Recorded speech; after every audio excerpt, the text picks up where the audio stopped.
بہت سارے نشے لوگوں کو لگے ہوئے ہوتے ہیں. ہر آدمی کوئی نہ کوئی نشہ کرتا ہے. کوئی دولت کا کرتا ہے, کوئی شہرت کا کرتا ہے, کوئی اپنی تعریف کا نشہ کرتا ہے. دو چار لوگوں سے تعریف سن کے مطمئن ہو جاتا ہے. ناراض تو نہیں ہو گیا اس جملے سے؟ آپ کرتے ہیں لوگ دولت کا نشہ بھی. یہ جب نقصان ہوتا ہے تو بندے بیمار نہیں ہو جاتے؟ پیسے ڈوب جاتے ہیں تو لوگ بیمار نہیں ہو جاتے؟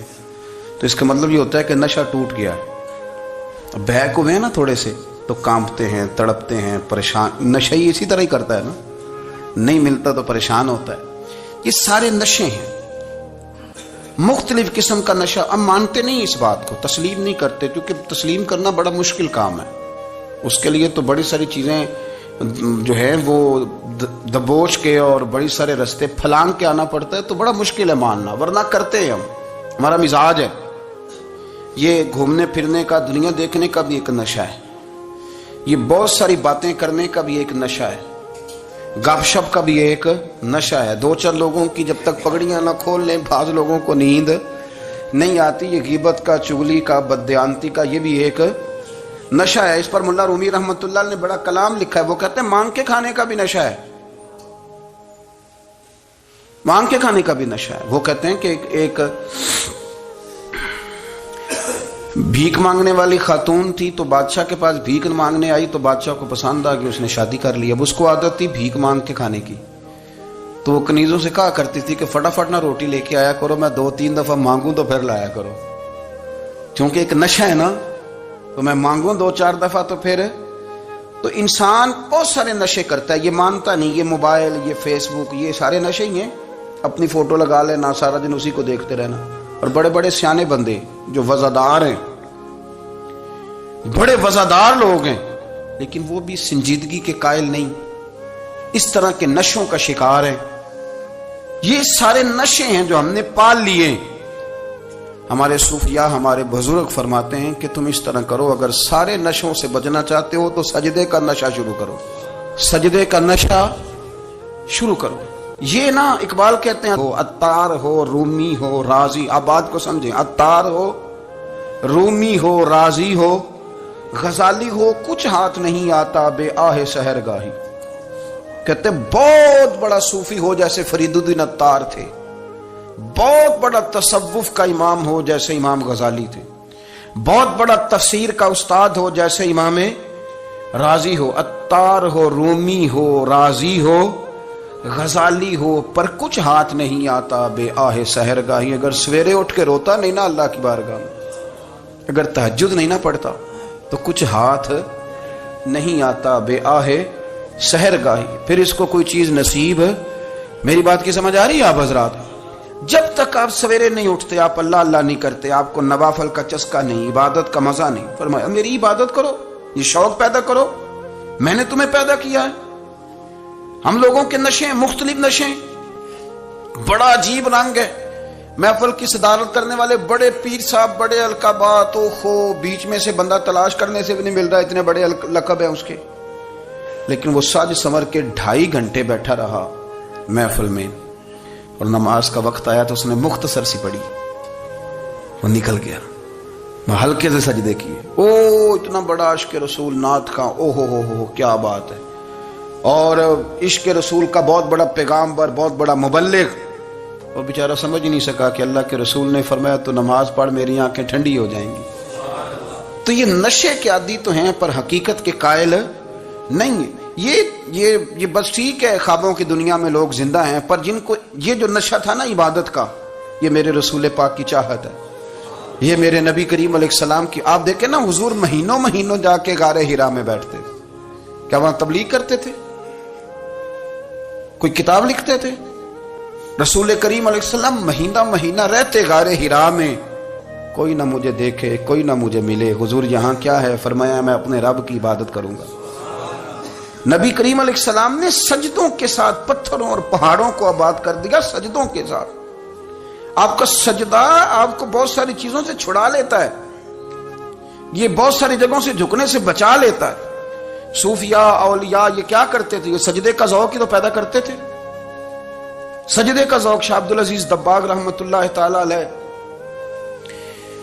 اپنے مریدوں سے فرمایا کرتے تھے کہ اگر تم پکے نمازی بن جاؤ نا، تہجد گزار ہو جاؤ، تو میرے پاس آنا جانا چھوڑ دینا۔ عرض کی حضور کیوں؟ فرمایا میں تمہارے اور رب رسول کے راستے میں رکاوٹ نہیں بننا چاہتا، اور میرا مقصود ہے تمہیں وہاں تک پہنچانا۔ جب پہنچ گئے تو پھر میری ضرورت ختم ہو گئی۔ ہاں کبھی وسوس آئے، شک پیدا ہو، تکلیف ہو تو آنا، ورنہ میں نہیں چاہتا کہ میں رکاوٹ بنا رہوں۔ تم اللہ اللہ کرو، اس مالک کو راضی کرو۔ میرے رسول پاک علیہ وسلم نے فرمایا بندہ اللہ کے سب سے قریب اس وقت ہوتا ہے جب وہ سجدے کی حالت میں ہوتا ہے۔ کس کے قریب ہوتا ہے؟ اللہ کے سب سے قریب ہوتا ہے۔ وہ بڑا نیڑے ہے رب کے، بڑا قریب ہے، اس لیے کہ وہ حالت سجدہ میں، وہ جب سجدے کرتا ہے نا، اس کی بارگاہ میں جب جھک جاتا ہے۔ آپ ذرا سجدے کی کیفیت دیکھیں نا، زبان بھی یہاں ہے، آنکھ بھی یہاں ہے، کان بھی، عقل بھی، ساری اس نے سارا کچھ رکھ دیا سجدے میں۔ آپ وہ کبھی پیچھے جائیں تو دیہاتوں میں کہا جاتا تھا ناک سے نکیریں نکالو، بہت بڑی سزا ہوتی تھی نا، ناک سے نکیریں نکالو، بڑی سزا ہوتی تھی۔ تو اس نے کہا مالک مجھے کسی نے کہا نہیں، پر دیکھنا میں نے رکھ دی ساری عقل سجدے میں، اور رکھ کے کہا کیا؟ سبحان ربی یا اللہ میں پست ہوں تو اعلیٰ ہے، اللہ تو میرا رب ہے اور تو سب سے اعلیٰ اتنا۔ اور فرمایا جب یہ اس کیفیت میں ہوتا ہے تو پھر یہ اپنے رب کے قریب ہوتا ہے۔ کثرت عبادت، نوافل۔ ہمارے ہاں عمرے کی قرآن اندازی محفلوں پہ ہونے لگ گئی ہے، حالانکہ حدیث سے ثابت نہیں۔ میں دوستوں سے کہتا ہوں جائز ہے، کرنی چاہیے، عمرے کی قرآن اندازی جائز ہے، پر کسی حدیث میں نہیں آئی کہ قرآن اندازی کرو عمرہ کرو۔ حدیث میں قرآن اندازی یہ آئی ہے کہ نبی پاک علیہ السلام نے فرمایا تمہیں پتہ چل جائے نا پہلی صف کا ثواب کتنا ہے، تم قرآن اندازی کرو۔ عمرے کی قرآن اندازی کا تو پوسٹر چھپتا ہے، تو یہ والی قرآن اندازی کب ہونی ہے؟ ہونی چاہیے کہ نہیں؟ حضور نے فرمایا تمہیں پتہ چلے کہ اس کا ثواب کتنا، تو تم قرآن اندازی کرو، تم قرآن ڈالو۔ جب آپ نماز پڑھ رہے ہوتے ہیں، جب آپ کا مصلی آباد ہوتا ہے، صلاح الدین ایوبی ایک بزرگ سے ملاقات ہو گئی، بیت المقدس پر قبضہ تھا عیسائیوں کا، تو صلاح الدین بڑے پریشان تھے۔ وہ بابا جی کہنے لگے پتر کیا ہوا؟ کہنے لگے حضور پتہ چلا ہے دشمن کے 2 بحری بیڑے اسلحہ لے کے آ رہے ہیں، مسلمان پہلے ہی کمزور ہیں، اور اب اگر 2 بحری بیڑے اور آ گئے تو حضور مسئلہ بن جائے گا۔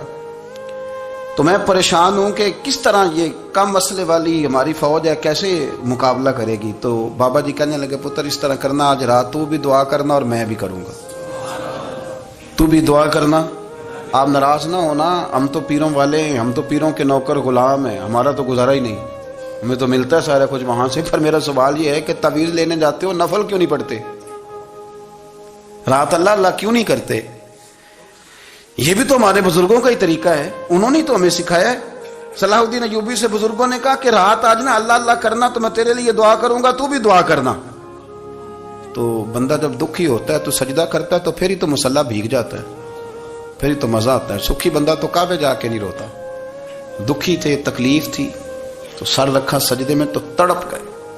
اور وہ بابا جی کہتے ہیں میں مسجد آیا تو صلاح الدین چیخے مار کے رو رہا تھا اور کہہ رہا تھا مالک میں کوئی اپنی شان کے لیے تو نہیں نہ لڑ رہا، اللہ کو میں کوئی قبضوں کے لیے تو نہیں لڑ رہا، مالک تیرے لیے لڑ رہا ہوں، مجھے بے آبرو نہ کرنا، میری مدد فرمانا۔ کہتے ہیں میں آیا تھا کہ مسجد میں دعا کروں گا، پر صلاح الدین ایوبی کو روتے دیکھا تو میں لوٹ گیا۔ تو سویرے صلاح الدین ملے تو بڑے خوش تھے۔ میں نے کہا پتر کیا ہوا؟ کہنے لگے حضور وہ بحری بیڑے 2 آ رہے تھے نا اسلحہ لے کے، دونوں ڈوب گئے پانی میں ڈوب گئے۔ تو بابا جی کہنے لگے صلاح الدین وہ پانی میں نہیں ڈوبے، وہ تیرے آنسوؤں میں ڈوب گئے، وہ غرق ہو گئے، وہ جو تو نے مصلی بات کیا تو وہ تیرے آنسوؤں میں ڈوب گئے، وہ غرق ہو گئے، وہ تباہ، اتنے قیمتی تھے تیرے آنسو کے، بہا لے گئے دشمن کے بحری بیڑوں کو۔ میرے بھائی ٹھیک ہو گیا جی، میرے عزیز سمجھ لیں اس بات کو ہمیشہ کے لیے، اور اس پر غور کرنے اچھے طریقے سے کہ میرے رسول کریم سید عالم صلی اللہ علیہ وسلم نے نا ہماری توجہ دلائی، حضور نے ہمیں بتلایا، ہمارا ذوق بڑھایا عبادت کی طرف۔ ایک صحابی تھے حضرت ابو فاطمہ رضی اللہ تعالیٰ عنہ، یہ ترمذی شریف کی حدیث ہے۔ نبی پاک علیہ السلام نے فرمایا ابو فاطمہ قیامت کے دن مجھ سے جلدی ملنا چاہتے ہو کہ دیر کے ساتھ؟ تو کہنے لگے حضور کون ہوگا جو دیر سے ملنا چاہے گا؟ ہم نے تو جان دے دی وعدہ دیدار پر. اعلیٰ حضرت فرماتے ہیں جان دے دی وعدہ اور نقد اپنا دام ہو ہی جائے گا. مجھے لگتا ہے کہ یہ سودا نقد و نقد ہو جانا ہے، چونکہ ہم نے جان دے دی وعدہ دیدار پر. آپ نے وعدہ کیا تھا کہ مریں گے تو پھر زیارت ہوگی، تو مر گئے ہم زیارت کی خاطر. جان دے دی وعدہ دیدار پر تو نقد اپنا دام ہو ہی جائے گا. اے رضا ہر کام کا ایک وقت ہے، دل کو بھی آرام ہو ہی جائے گا. تو حضرت ابو فاطمہ رضی اللہ تعالیٰ عنہ سے نبی پاک صلی اللہ علیہ وسلم نے فرمایا جلدی ملنا چاہتے ہو کہ دیر سے؟ عرض کی حضور فٹافٹ ملنا ہے، میں نے قیامت کے دن آپ سے جلدی ملنا ہے. تو نبی پاک علیہ السلام نے فرمایا پھر اس طرح کرنا، دنیا میں رہ کے سجدے زیادہ کرنا، پھر سجدے زیادہ کرنا، قیامت میں ملاقات جلدی ہو جائے گی، قرب ملے گا تمہیں.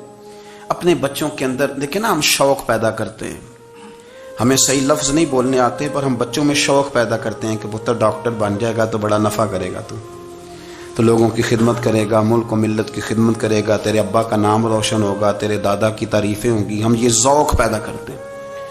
ہم اپنے نوجوانوں کے اندر یہ فکر پیدا کرتے ہیں، انہیں ہم سمجھاتے ہیں کہ میاں جب تم پڑھو گے، محنت کرو گے تو فلاں آدمی کی طرح تمہارا نام ہوگا.